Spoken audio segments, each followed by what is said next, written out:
This is rapid sequence intubation. First, you have to prime the patient that we are going in this rapid sequence intubation. What we are going to do is Sellick's maneuver.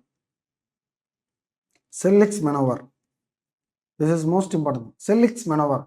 We are going to give pressure about the cricoid ring. We are going to give pressure about the cricoid ring to prevent aspiration. To prevent aspiration. Normally, we don't do this thing, but we are doing RSI or any emergency intubation. It will be done by one assistant. Then the assistant, first you have to explain that we are going to giving pressure over the cricoid ring. Why cricoid ring? Sellick's maneuver done over the cricoid ring. Why cricoid ring? It is a complete ring which will obstruct the hypopharynx or esophagus so that the food content in the esophagus will not aspirate or come out. That's why we are giving Sellick's maneuver. So we will tell the patient shortly. You see, so and so you will, we are going to giving slight pressure over here. So don't panic. Like that, you have to prime the patient. Then you have to give pre-oxygenation for 3 minutes with 100% oxygen. Or if you don't have 3 minutes also, we can ask to take the patient 8 vital capacity breaths. If the option was not given us the 100% oxygen for 3 minutes, then look for 8 vital capacity breaths. So 8 vital capacity breaths, if the patient takes, it is equal to pre-oxygenation with 3 minutes oxygen.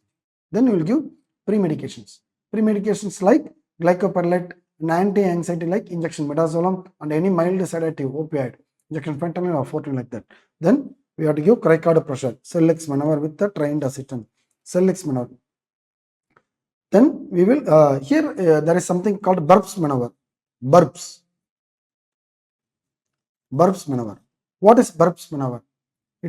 What is burps maneuver? Burps.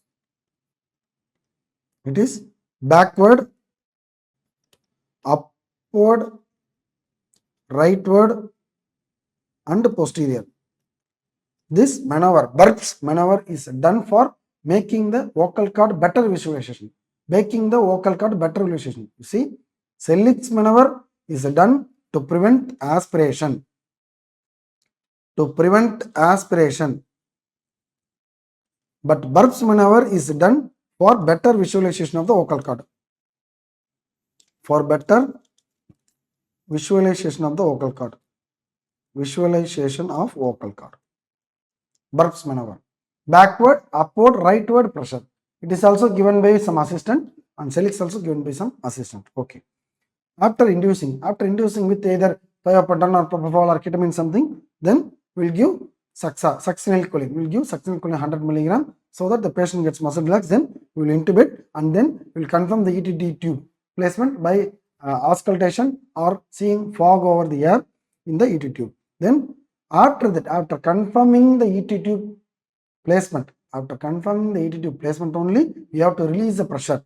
Till then, the Sellick's maneuver is continued to prevent aspiration.